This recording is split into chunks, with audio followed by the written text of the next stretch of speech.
our next lesson of biology, definitions of biology, definitions of different branches of biology. इनमें जो है ये remaining branches जो है आज हम उन्हें स्टडी करेंगे. First branch of biology is palaeontology. आज के लिए जो फर्स्ट ब्रांच है डेट इज पैलेंटोलॉजी. पैलेंटोलॉजी क्या है? पैलेंटोलॉजी जो है it is a study of fossils. Study of fossils is called palaeontology. और फॉसिल्स क्या है? फॉसिल्स जो है वो जानदारों के वो रिमेनिंग पार्ट्स हैं जो कि अर्थ में, ज़मीन में जो है दब जाते हैं और उसी में उसका पार्ट बन जाते हैं. तो जब कहीं खुदाई हो रही होती है तो वहाँ से जो है जो कोई जानदार का पार्ट, किसी प्लांट का, किसी एनिमल का जो पार्ट वहाँ से मिलेगा उसकी स्टडी जो होगी डेट इज़ कॉल्ड पैलेंटोलॉजी. उससे नेक्स्ट जो ब्रांच है डेट इज़ एनवायरमेंटल बायोलॉजी. नाम से ही पता है कि एनवायरनमेंट की स्टडी सिर्फ एनवायरनमेंट की स्टडी नहीं बल्कि interaction between the environment and living things, कि हमारा एनवायरनमेंट किस लिविंग थिंग्स पर क्या असर करता है, कौन से एनिमल्स जो है वो किस एनवायरनमेंट में सर्वाइव करेंगे, कौन से प्लांट्स जो है वो किस एनवायरनमेंट में सर्वाइव करेंगे, कौन सा एनवायरनमेंट जो है सूटेबल है, एनवायरनमेंट में कौन सी गैसेस जो है किन एनिमल्स और प्लांट्स के लिए सूटेबल है या नहीं है. तो it is the study of organisms and there interaction between the environments.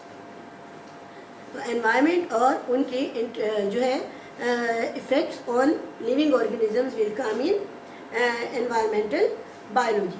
इससे नेक्स्ट जो ब्रांच है that is socio biology. Social से ये वर्ड राइज हुआ है. सोशल कहते हैं हमारा जो है सोसाइटी. तो सिर्फ इंसान ही सोसाइटी नहीं बनाते बल्कि कुछ इंसेक्ट ऐसे हैं जो कि सोसाइटीज़ बना के रहते हैं, जैसे हनी बी हो गई और ये जो एंट्स हो गई, चींटियाँ. तो जो है सोशियो बायोलॉजी है, इसमें हम उन इंसेक्ट की स्टडी करते हैं जो कि सोसाइटीज़ बना के रहती हैं. उनकी सोशल बिहेवियर की स्टडी करते हैं, उनको हम स्टडी करते हैं वो कैसे मैनेज करती हैं और किस तरह से उनकी लाइफ के बारे में सारे जो स्टडी होगी वो सोशियो बायोलॉजी में होगी. इससे नेक्स्ट जो है पैरासाइटोलॉजी. पैरासाइटोलॉजी वर्ड जो है it is arise from parasites.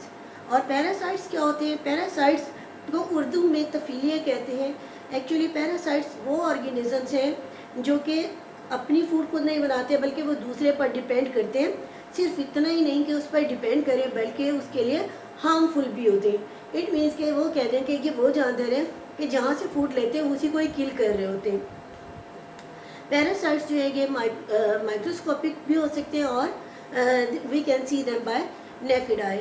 ये मल्टी सेलुलर भी हो सकते हैं और यूनिसेलुलर भी हो सकते हैं. ये प्लांट्स भी हो सकते हैं और एनिमल्स भी हो सकते हैं. इनकी एक लार्ज वेराइटी है और इस पर आगे चैप्टर में जो है डिस्कशन भी होगा.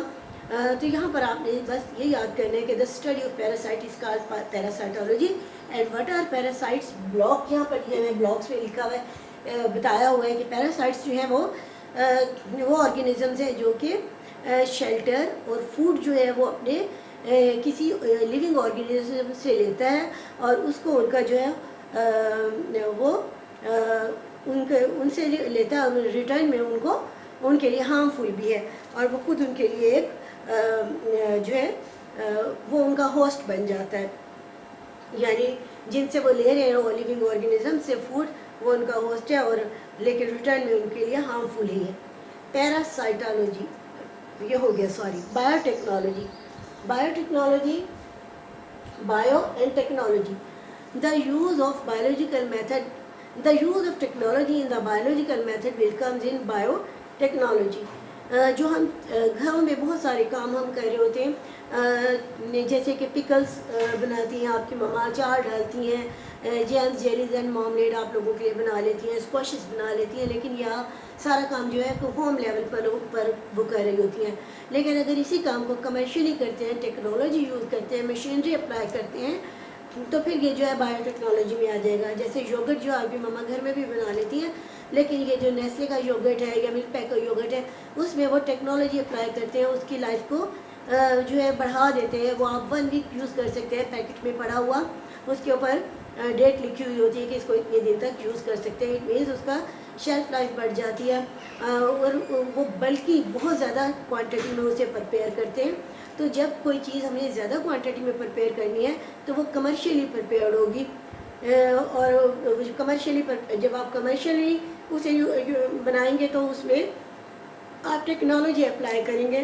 तो बायोटेक्नोलॉजी में जो है माइक्रो ऑर्गेनिज्म से काम लिया जाता है for the welfare of human beings. Micro organisms कहाँ से आगे आप कहेंगे, एक्चुअली जो पिकल्स बनते हैं उनमें भी माइक्रो ऑर्गेनिजम्स को किल कर दिया जाता है ऑयल डालकर, सॉल्ट डालकर।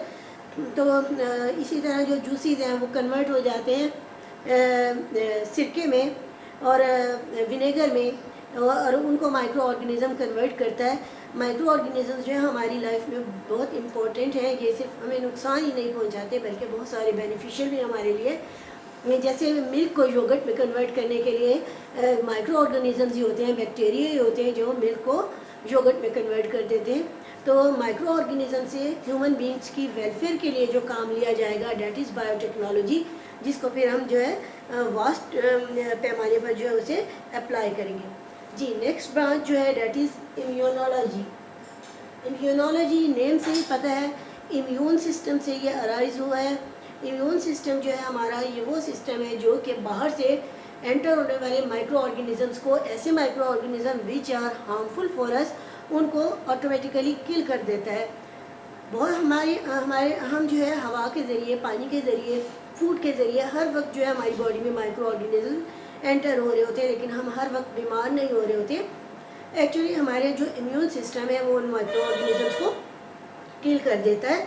तो इस तरह से जो है the study of immune system of animals which defend the body against invading microbes. Invading mean enter होने वाले जो बाहर से हमारी बॉडी में एंटर हो रहे हैं उन माइक्रोब्स को किल कर देता है। इनकी स्टडी जो है डेट इज़ कॉल्ड इम्यूनोलॉजी। इसके बाद एनाटॉमी। एनाटॉमी जो है it is the study of insect. Insect की जो स्टडी है वो एनाटॉमी है। ये सोशियो बायोलॉजी में भी आ जाएगी। उसके अलावा भी जो इंसेक्ट के बारे में जो अभी आप स्टडी करेंगे वो एंटोमोलॉजी में ही आएगी। जी, इसके बाद नेक्स्ट ब्रांच जो है वो है फार्माकोलॉजी। फार्माकोलॉजी जो वर्ड है ये अराइज हुआ है फार्मा से। Pharma mean drugs. तो जो ड्रग्स से रिलेटेड स्टडीज़ है, ड्रग्स की फॉर्मेशन है या ड्रग्स के इफ़ेक्ट जो है बॉडी पर, लिविंग ऑर्गेनिजम्स पर, किसी ड्रग्स के क्या इफ़ेक्ट्स होते हैं और वो बिहेवियर को कैसे चेंज कर देती हैं, ये सब स्टडी जो है फार्माकोलॉजी में आएगी। It is the study of drugs and there effects on the system of human beings. इसके अलावा बुक के लास्ट पेज में यहाँ पर एक पैच है। ये इस पेज में 3 पैचेज है, ये भी आपने लर्न करने हैं। इससे एक शॉर्ट क्वेश्चन बन सकता है कि ह्यूमन बींग्स जो है वो आजकल कौन से जो है प्रॉब्लम से या कौन से जो उनको इश्यूज़ क्या हैं आजकल।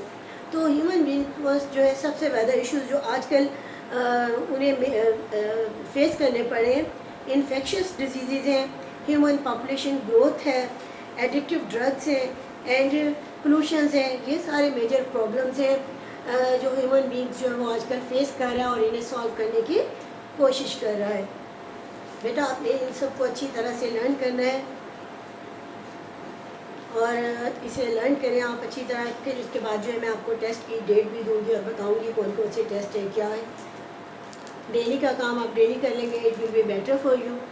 ओके, थैंक यू, अल्लाह हाफिज़।